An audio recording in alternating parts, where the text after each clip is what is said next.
Hey everyone, welcome to Code Speak by our pod by Ustride.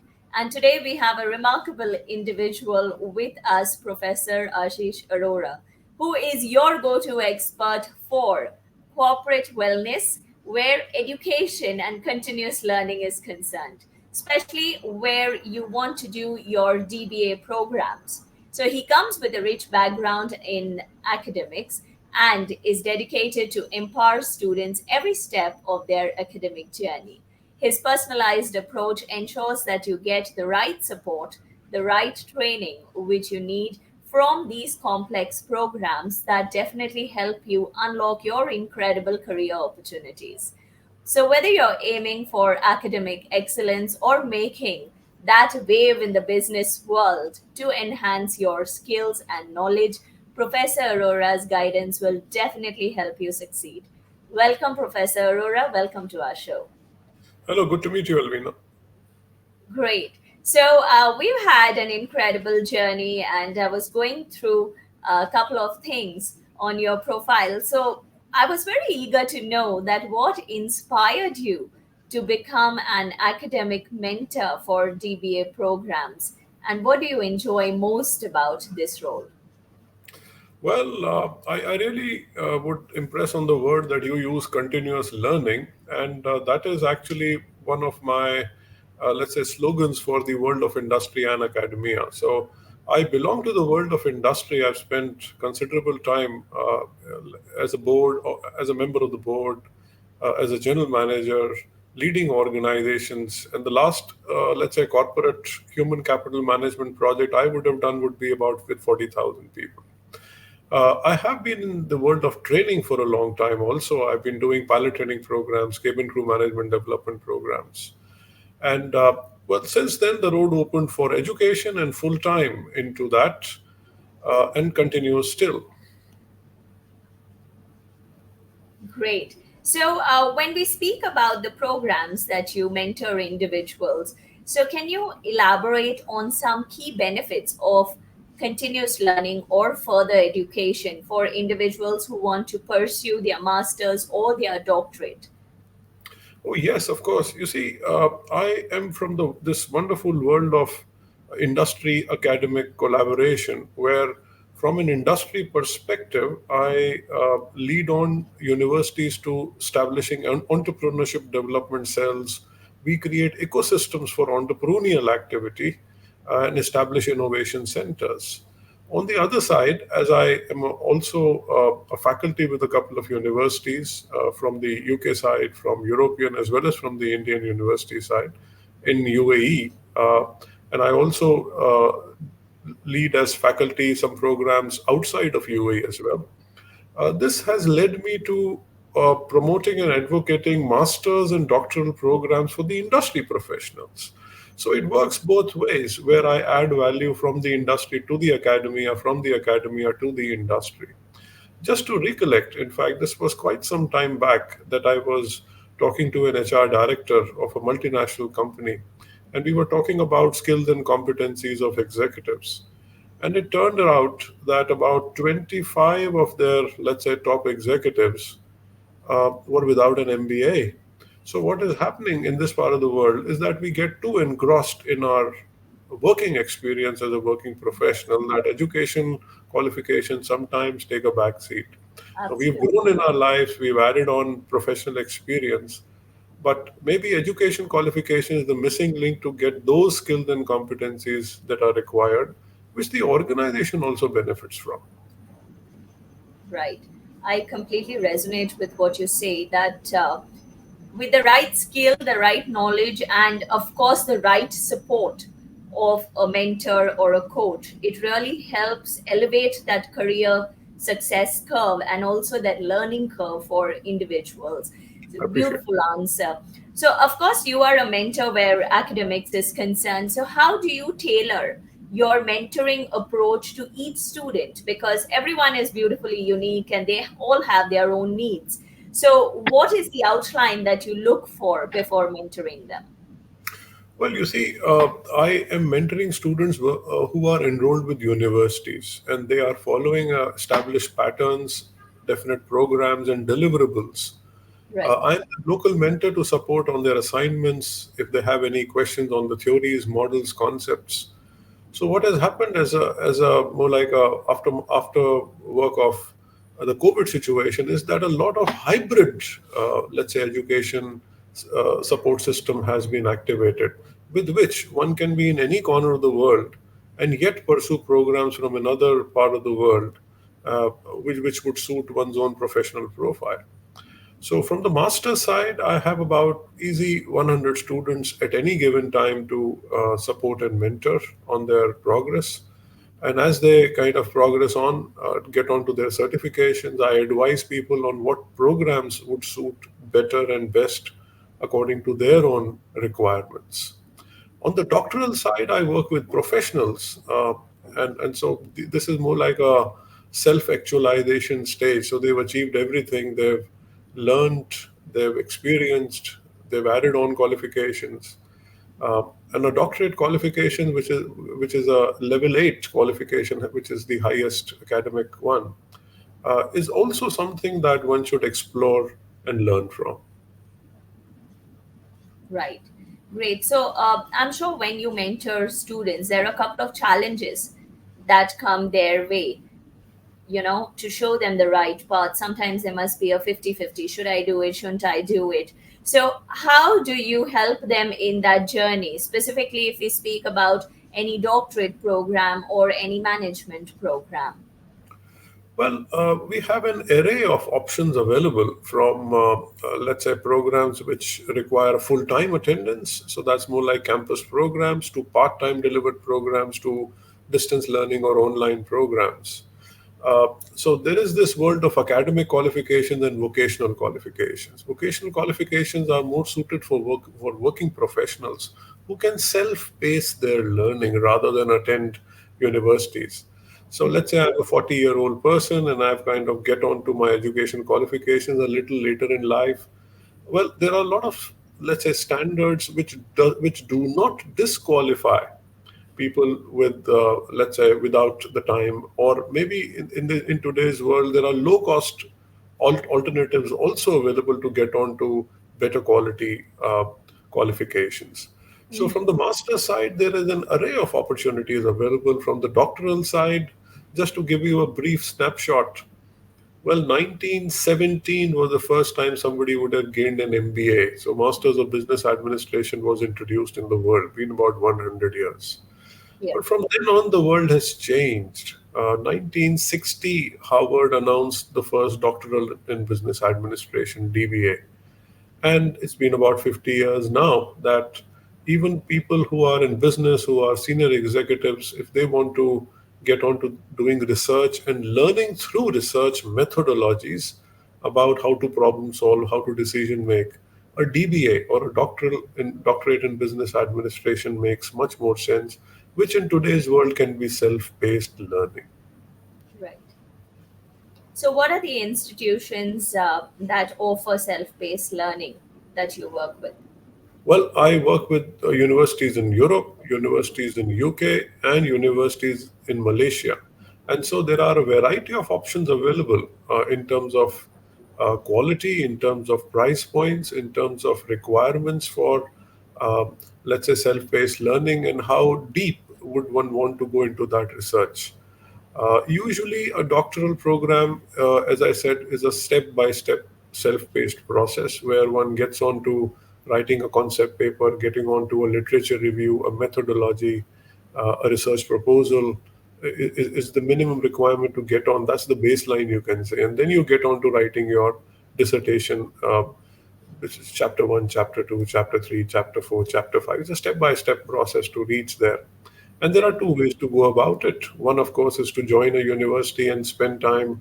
Let's say many universities requires the first 6 months to be full time on campus, and the Yeah. balance number of years would be where you are in direct coordination with your supervisor, and that takes about easy 5 to 7 years by the time one can hope to complete a good quality program. But Right. if my requirements are learning, and of course, this is more for my own perspective in terms of problem solving, decision making abilities that I would enhance my skills and competencies, I would rather go for a self paced learning setup where I can complete my doctorate in as less as 2.5 to 3 years and yet get the same qualifications. Absolutely, absolutely. So, when we speak about getting the doctorate, and you also said that there are a lot of executives and a lot of professionals who realize the need of continuous learning and they realize the need of doing the program. So, you must have had a lot of success stories of your mentees. So, could you share some with us? Well, yes, I've got professionals from the healthcare industry, from uh, let's say e-commerce industry today, and there has been recently an impetus on people working from the IT industry to come forward. Although there is a particular section of people who I work very closely with, who are trainers, coaches, and these are CXO level coaches, in fact, who would want to develop further into skills and competencies into having doctorate qualifications.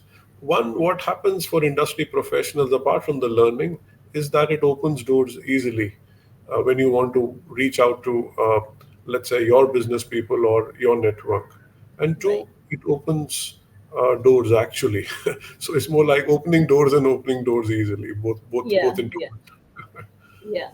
So, how important is it, or how I would say the need of the hour, like, is it for professional career growth to pursue a master's or a doctorate? Well, you see, MBA today is a minimum qualification if you want to get into the job market or want to enhance your professional profiles. A DBA is more of an option. I would definitely recommend a DBA to someone who is experienced, who has got qualifications but not a doctorate, who has achieved, let's say, learning and wants to see that learning applied through research. So let's say, if I have an idea around, let's say, a gap in the marketplace, a problem that I want to explore, an opportunity in an organization or in an industry that I want to research on, I kind of enroll myself into a program like that, which teaches me the process of research. And so I may also be able to add value to the world of research by evaluating options, by recommending solutions. And that's the time I leave it. For maybe somebody else to take it forward, I would have completed my doctorate. Now, this is more like a once in a lifetime, uh, let's say, pursuit one would follow achieving a doctorate qualification. You may not want to work in the research sector, you may not want to do analysis for life unless you are in the world of education. And Mhm. so, uh, there you would do a PhD rather than a DBA, which is Yeah. more comprehensive, and lots of, let's say, quantitative and qualitative analysis needs to be done for a PhD program. Ideally, Mhm. about 5 to 6 years timeline is required to complete part-time a DBA, a PhD program. But then that is more suitable for education professionals because they would keep doing research for life. They would keep Yeah. publishing papers, and that becomes part of their professional profile. Right, absolutely. So my next question was about the PhD and the doctorate, but you cleared the doubt, so that's amazing. So if someone is considering to go in for a DBA, what would you advise them? Well, just to complete the PhD story, so one, of course, the quantitative and qualitative analysis which is required for a PhD program, the fact that PhDs are very comprehensive. Yeah. Uh, but if you're not from the education industry, you may not be anywhere near that because the world is open to doctorate qualifications in business administration. Yeah. And this world also does not disqualify people without proper research background to get. So one can self pace the learning around research and yet evaluate options and recommend solutions in an industry or in an organization.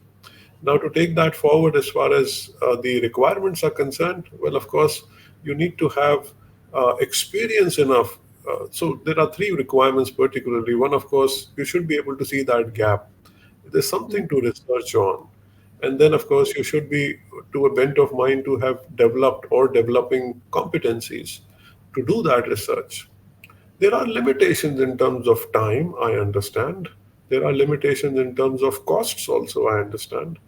Well, from the time perspective, I can say that self-paced makes sense today. So there could be a time where I would work during a weekend. I develop my, let's say, paper of 4,000 words. I've delivered that forward, usually it will come back with comments, and then of course I need to have maybe another weekend, 2 weekends away to complete that part. So it's not an everyday kind of a thing. One can be traveling, one can be very busy at that time, and so one may not be able to work at it. On the other hand, cost-wise, today we've got array of options available from, let's say, low-cost, moderate quality programs to moderate cost, better quality programs. Lots of options are available in today's world, and one can be seated, let's say, in any country and be enrolled in a program from any other country, and everything can happen online, everything can happen hybrid. Although, Yes.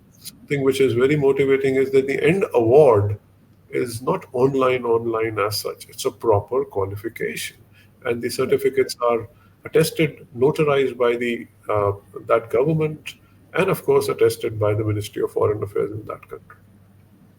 Right, amazing. So, of course, being a mentor and staying updated with the latest trend, like things are evolving at a rapid pace. So, how do you make sure that you are updated and relevant and effective in today's world?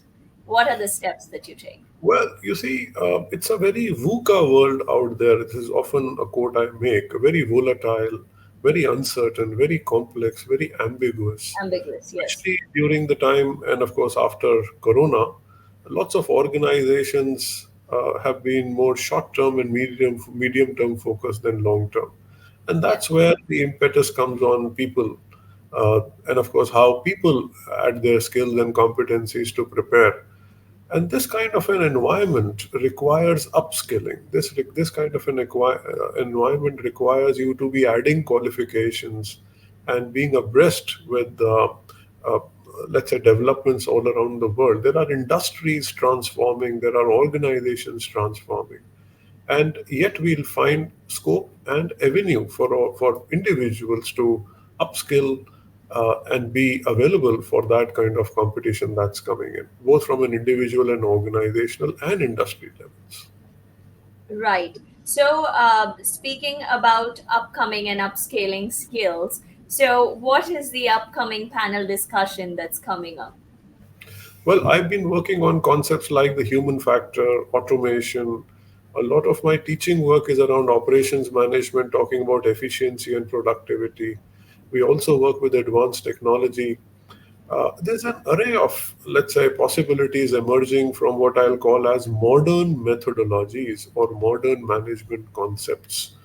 Right. And it is very important for someone to be aware of this kind of a change, this kind of a transformation that's happening, and be prepared, be ready for it, and join it. I'm remembered of the computerization which happened back home in my country in 1990s. Banks were, let's say, computerized for the first time. Privatization started happening. A lot of industries have gone towards commercializing what was once a social role has become an economic role foremost. This is the time which is transforming, and people should transform, upskill, up qualify, get on to those qualifications which help you learn and are able to ensure that you adopt to the new environment well. Absolutely, absolutely. So, speaking about the new environment and adopting to that, looking ahead, what are your predictions for the future of DBA programs and the impact that they can have for businesses? Well, so the deliveries have changed. Deliveries, so there was a time where these programs were supposed to be only full time, 3 years. Since then, they transformed themselves to have part time programs, but part time became 5 to 6 years. There are standards worldwide like UK, which are very, very comprehensive. A 5 years can easily become 7 years without, so they require those kind of standards, that is. In the meanwhile, a lot of other standards have opened up from Europe, from Malaysia, and US and Canada and Australia and New Zealand's adopting new and new ways to achieving qualifications. And what that has done is brought their own costs also down. So let's say if it's a hybrid program, I'm not paying for that kind of an interaction or visiting the university to complete the program, which I Right. can do it self-paced. And of Yeah. course, neither would I have had the time to do the first 6 months, full time at a university if I'm a busy executive. Yeah. Well, that I could have done when I was 25 years old. I would have gone into a full time program like that, but not anymore. I chose a path of business. I am in business. I'm a busy executive. Can I add on to higher qualifications? Yes, you can. There are options available. So, one of the positives, can I say, because of the COVID situation is technology has helped open up self paced learning through online means. Yes, absolutely. So, what is the last piece of advice that you would like to give our audience? Well, it's back to upskilling yourself, learning new skills and competencies, getting on to higher qualifications, utilizing the time that one has on hand into kind of, let's say, enrolling for programs and keep learning. That continuous learning curve should never stop. And foremost happens to be that the costs of the program are also down. Many a times I deal with HR directors and where organizations do learning and development programs, and they are little worried about if they invest in, let's say, individuals, and what if those individuals leave. My response to that has always been, what if you do not invest in your people and they stay? And that is Yeah, more, let's say, harmful for organizations. So organizations also taking a proactive viewpoint into allowing their executives or giving or showing them avenues for continuous learning, and this is innovation in its own self. absolutely. Thank you so much for your time, Professor Arora. It was a pleasure speaking to you. Great. And we wish you all the best for all the future endeavors. And for Thank you, you. my audience, always remember that learning is a continuous journey, like we have spoken throughout the episode, as well as with the right training, with the right support, the right skill, and skill enhancement, you will skyrocket and definitely achieve your goals.